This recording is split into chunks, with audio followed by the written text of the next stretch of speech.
Hey everybody, Jay Moses, McLeod Auto Sales. Wanted to do another video today on credit. This time wanted to break down the actual credit score.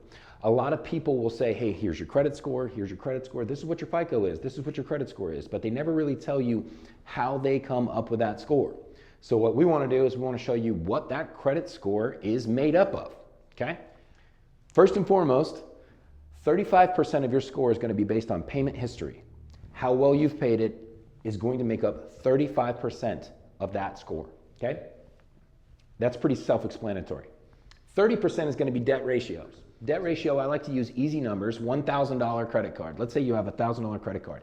If I've used that whole $1,000, I'm now at 100% debt utilization, okay? If I've only used $100, I'm at 10% debt utilization. This is why your apps will say you have such and such available credit. That's what they're talking about. You're at 80% available credit. And when you're at 80% available credit, it impacts your score better than if you're at 0% available credit.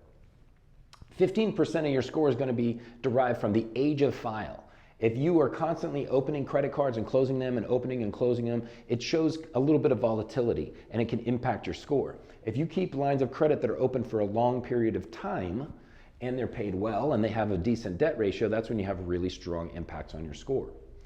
10% is going to be due to inquiries, and we've talked about inquiries before in the past, but inquiries are extremely important because they help you get the best rate, but they also stay on your credit report for 2 years. They're only going to really impact you for about the first year, and then they start to kind of dwindle away before they fall off. But the inquiries themselves, if you don't continually add inquiries, it can help your score dramatically. So you want to make sure that 10% of your score is being controlled by the amount of inquiries you get. Lastly, 10% is going to be the mix of credit. And what we mean by that is there's two different types of loans. There's revolving loans and then there's installment loans. Your revolving is going to be your credit cards, your line of credit.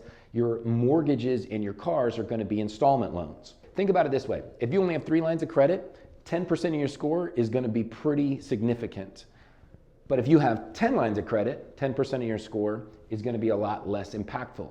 So you want to have the right amount of lines of trade lines on your bureau so that you have the right mix of credit, so one line of credit doesn't affect you so much. So every time you add a credit card or every time you add an auto loan or an installment loan, it does affect your score up to 10%.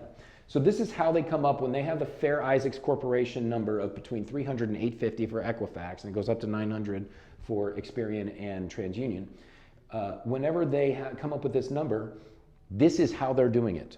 So you want to be able to impact it. You want to keep your debt ratio down. You want to make sure, of course, your payment history is good, but watch your inquiries and watch your mix of credit. Keep your credit cards and your trade lines for a little bit longer than you might want to in the past, just because you know it's going to help your score. So if you have any questions on your bureau, you can always go to www.annualcreditreport.com and get a copy of that free every year. And you can always reach us up here at the dealership if you have any questions about how all of this works. Thank you very much. Have a great day.